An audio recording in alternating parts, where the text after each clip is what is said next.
Picture a scorching Atlanta sidewalk at twilight, the air thick with summer heat, where a little girl's faint voice trembles. "Can I please have some water?" Her parched lips and weary hazel eyes plead from beneath a tattered hat, her small frame slouched by a crowded diner. Passers-by rush past, ignoring her desperate whisper. Then, a sleek black Tesla hums to a stop, and a millionaire steps out, his commanding presence halting the evening's bustle. He hears her plea and says words that freeze the crowd in their tracks. What could leave a child so thirsty she begs for water? Why would a wealthy stranger, known for his cool detachment, intervene with such urgency? This is a story of desperation, compassion, and a moment that changes lives forever. You're about to hear a tale so gripping, so emotional, it'll leave you breathless. Stick around for the incredible journey of Sophie, Nathan Caldwell, and a single act that defies all odds. Hit play, and let's dive into a story that'll tug at your heartstrings and ignite your soul. Hey, everyone! Welcome back to the channel, where we share stories that hit you right in the heart, spark hope, and remind you of the power of human kindness. If you're new here, smash that subscribe button and join our vibrant community of story lovers. We're thrilled to have you. Today, we're diving into a tale that feels like it's straight out of a blockbuster drama, but it's real, raw, and profoundly moving. It's about Sophie, a 7-year-old girl trapped in a world of neglect and longing, Nathan Caldwell, a millionaire with a guarded heart, and a moment that turned their lives upside down. This isn't just about wealth or hardship, it's about empathy, redemption, and the courage to rewrite a broken story in an instant. Let's meet Nathan Caldwell. At 47, he's a real estate tycoon in Atlanta, a man whose name is synonymous with ambition and success. Worth over $280 million, Nathan lives in a Buckhead mansion, a sprawling estate with manicured gardens, a rooftop pool, and a private art gallery filled with modern masterpieces. His life is a showcase of achievement, custom suits, exclusive dinners at Atlanta's top restaurants, and a reputation for being brilliant but distant. But behind the polished exterior, Nathan is a solitary figure. Widowed 5 years ago after losing his wife, Emily, to a prolonged illness, he has no children and has buried himself in Caldwell properties, building walls around his heart. His staff, drivers, housekeepers, assistants run his life like clockwork, but he barely knows their names, their faces fading into the blur of his high-stakes deals and property acquisitions. Now let's meet Sophie. She's a 7-year-old with tangled brown hair, hazel eyes that hold a quiet resilience despite their weariness, and a smile that rarely surfaces, masking a world of struggle. Sophie lives with her uncle, Marcus, in a dilapidated apartment in West End, a neighborhood where hope struggles to survive. Marcus, her guardian since her parents died in a house fire 3 years ago, is an unemployed mechanic struggling with addiction, barely able to care for himself, let alone Sophie. Her days are spent navigating a rough neighborhood filled with noise and danger, her nights often spent thirsty and hungry, clutching a worn stuffed owl named Hoot, her only comfort in a life that feels too harsh for her young heart.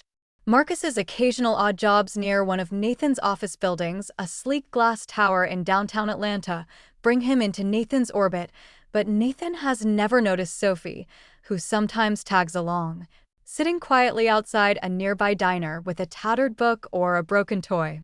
To Nathan, Marcus is just another face in the city, his struggles invisible. Sophie, in her faded sundress, blends into the background of Atlanta's bustling streets, unnoticed by the crowds. But Sophie isn't invisible to everyone. Lila, a waitress at the diner, notices her, how she's too quiet for a 7-year-old, how her clothes are patched and faded, how her eyes light up when Lila sneaks her a biscuit or a glass of juice. Lila senses something's deeply wrong, Sophie's thirst, her hunger, her wariness, but doesn't know the full story. Nathan, consumed by his real estate empire, is oblivious to Sophie's existence, let alone her struggles. That is, until one fateful evening, a moment that will shatter his world and force him to act. Let's dive into the problem that set the stage for this life-changing encounter. AR too big for her small frame. At 7, she should have been playing tag or reading stories about magical creatures, but instead, she was surviving. Marcus, her uncle, was a broken man, his addiction to alcohol consuming his ability to care for Sophie after the tragic loss of her parents in a house fire. Their West End apartment was a cramped, sweltering space with cracked walls, a dripping sink, and no fan to ease the oppressive Atlanta heat. The neighborhood was rough, car horns blaring, arguments spilling onto the streets, danger lurking around every corner, and Sophie learned to stay small, to avoid trouble, to blend into the shadows. Thirst and hunger were constant companions, her meals often just scraps scavenged from the diner or whatever Lila, the waitress, could slip her, a biscuit, a piece of fruit, a half-eaten sandwich.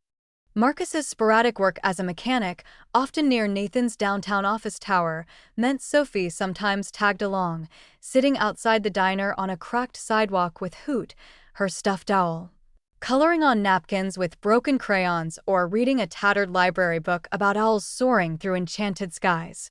Lila, the waitress, took a special interest, noticing Sophie's thin frame, her faded sundress that was too small, the way she'd flinch when Marcus's voice grew sharp or a car backfired nearby. Lila suspected neglect, Sophie's thirst, her hunger, the faint shadows under her hazel eyes, but lacked proof. Marcus's addiction made him erratic, his patience fraying, and Sophie was paying the price, skipped meals, nights without water, and a growing sense of being unwanted, a burden to the only family she had left. Nathan, meanwhile, lived in a different universe. His Buckhead mansion was a fortress of solitude, its sleek design a testament to his wealth, but not his warmth. He was a man of discipline, his life a carefully choreographed dance of boardroom battles, property acquisitions, and high-stakes negotiations. The loss of his wife, Emily, 5 years ago had left him guarded, his heart sealed behind the walls of his empire. Caldwell Properties was his legacy, a real estate giant that shaped Atlanta's skyline with luxury condos and commercial developments. His staff, dozens of employees across his properties and offices, were cogs in his machine, their personal lives irrelevant. When his property manager mentioned issues with local workers like Marcus, unreliable labor, complaints about loitering, Nathan was dismissive, his response curt, "Handle it." His mind was on a $200 million development deal, not a struggling mechanic or the child who tagged along. Sophie's existence, Marcus's struggles, none of it registered in his world of wealth and power. But Sophie's situation was growing dire. Marcus's addiction led to missed jobs, leaving them on the brink of eviction, and his neglect left Sophie alone more often, scavenging for food and water. One sweltering evening, desperate for relief in the Atlanta heat, Sophie approached a diner customer and whispered, "Can I please have some water?" her voice trembling with exhaustion. Ignored by the bustling crowd, she stood alone, parched and weary. Nathan, visiting the diner that night after a late meeting, overheard her plea and stepped forward, his voice cutting through the noise. "Get this girl some water, now." His tone was sharp, his heart stirred by her desperation, his eyes locking onto her frail form. The breaking point came on that humid Atlanta evening, the diner buzzing with chatter and clinking glasses. Sophie, alone outside, asked again for water, her voice barely audible over the street's noise. Nathan, leaving the diner, heard her plea and stopped, his heart racing at the sight of Sophie, thirsty and alone, her hazel eyes pleading for help. Nathan didn't know Sophie, didn't know her story, but her whispered plea hit him like a thunderbolt, stirring a compassion he hadn't felt in years. Who was this girl, and why was she so desperate for something as basic as water? Let's go back to understand how this moment unfolded, and what Nathan did next to change everything. To grasp the full weight of that moment outside the diner, we need to rewind to Sophie's life before that sweltering evening. She was born to loving parents, Claire and David, who filled their modest Atlanta apartment with warmth and laughter. Claire was a teacher, David a carpenter, and their home was a haven of love until a tragic house fire claimed their lives when Sophie was 4. Marcus, David's older brother, took Sophie in out of duty, a single man with no children and a history of addiction that worsened after the tragedy. The responsibility of raising Sophie overwhelmed him, and his alcoholism spiraled, leaving Sophie to navigate a life of neglect. Their West End apartment was a crumbling space, its walls cracked and stained, its sink dripping, its air heavy with the heat of Atlanta summers. Sophie grew up with Hoot, her stuffed owl, a gift from her mother, her only constant companion through nights of thirst, hunger, and loneliness. Sophie was a quiet child, her hazel eyes bright with a curiosity that life hadn't yet crushed.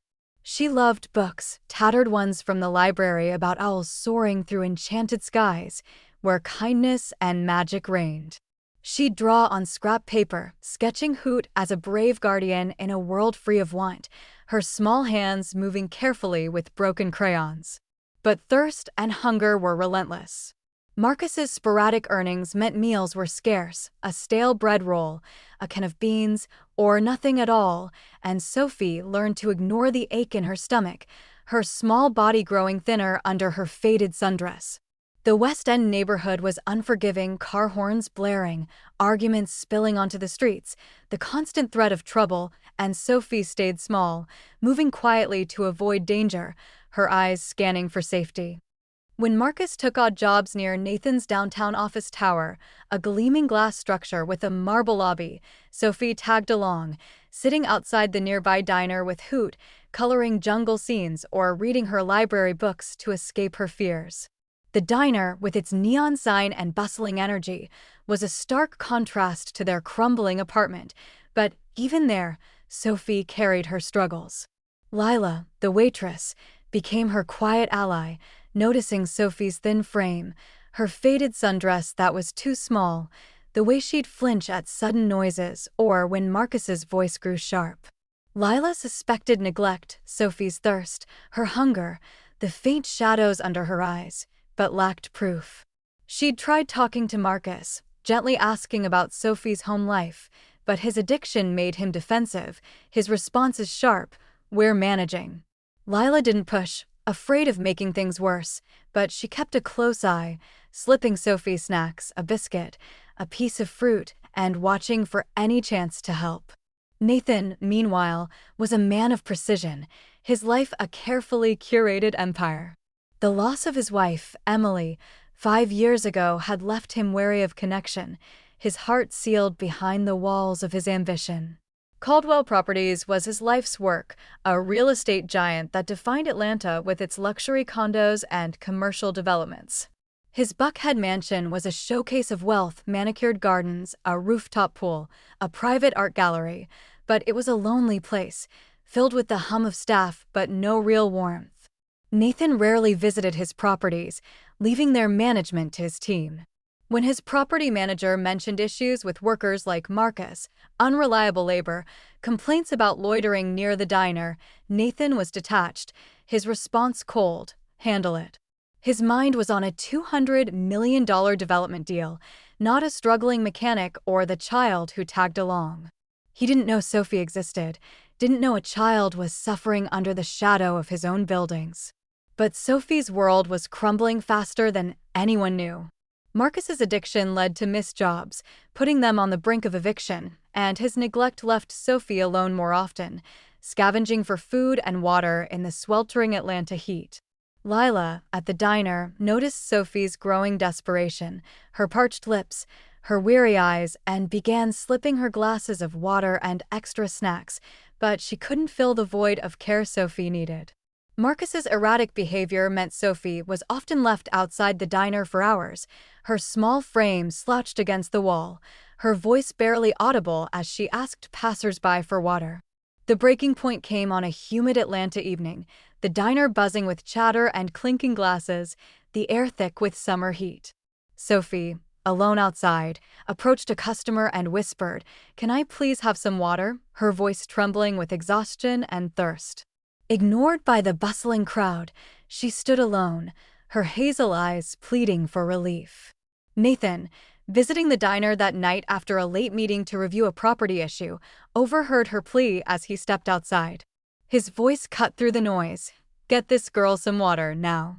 His tone was sharp, his heart stirred by her desperation, his eyes locking onto her frail form, her tattered hat casting a shadow over her weary face. Nathan acted swiftly. He called over Lila, who explained what she knew about Marcus's struggles and Sophie's neglect, her thirst, her hunger, the nights spent alone. Nathan's heart clenched. He didn't know this girl, but her plea for something as basic as water hit him like a thunderbolt, awakening a compassion he hadn't felt since Emily's death. He contacted a social worker to ensure Sophie's safety that night, arranging for her to be taken to a warm, safe foster home with plenty of water and food. He tracked down Marcus, who was found stumbling nearby, and insisted he get help, offering to fund his rehab but making it clear Sophie's safety was the priority. That moment outside the diner was a seismic shift.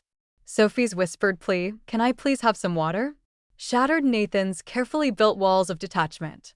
Lila's explanation of Marcus's addiction and Sophie's neglect hit him like a tidal wave, stirring a compassion he hadn't felt in years.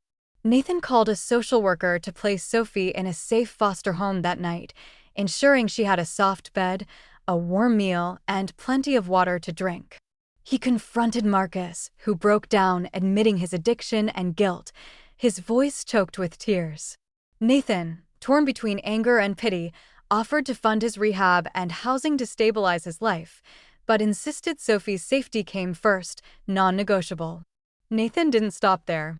He hired a lawyer to ensure Sophie's protection, documenting Marcus's struggles to build a case for her care. He visited Sophie in foster care, bringing books about owls in enchanted skies and a new sketch pad with colored pencils, learning her love for stories and drawing. "You're safe now," he promised, kneeling to meet her hazel eyes, which flickered with wary hope. Sophie, hesitant but sensing his sincerity, began to trust him, her small hand clutching Hoot as she nodded. Nathan petitioned to become her legal guardian, determined to give her the stable, loving home she deserved. The court, seeing his commitment and resources, approved, and Sophie moved into the Buckhead mansion, her small presence filling its silent halls with life, her laughter a new melody in a home once defined by solitude. Sophie's story is more than a millionaire's rescue. It's a testament to the power of one moment to change a life. Nathan didn't just save Sophie. He found purpose in her resilience, a reason to open his heart after years of solitude. He became her guardian, transforming his Buckhead mansion into a home filled with warmth, bedtime stories about owls, and the sound of Sophie's laughter echoing through its halls. Marcus, now in rehab and on the path to recovery, visits regularly, rebuilding his bond with Sophie under Nathan's supportive watch. Nathan, once a solitary figure, is now a father figure, reading tales of enchanted skies, framing Sophie's colorful owl sketches, and marveling at her courage and spirit. Today, Sophie is a thriving 8-year-old, her tangled brown hair bouncing as she plays in the mansion's gardens, her hazel eyes bright with hope and joy. Nathan founded a foundation for neglected children, inspired by Sophie's strength, funding shelters, legal aid, and programs to break cycles of hardship. This story shows that compassion can rewrite futures, that one act of kindness can heal a child's wounds and transform a heart, reminding us all of the power we hold to change lives. If Sophie and Nathan's story touched your heart, smash that like button and share it with someone who needs a spark of hope.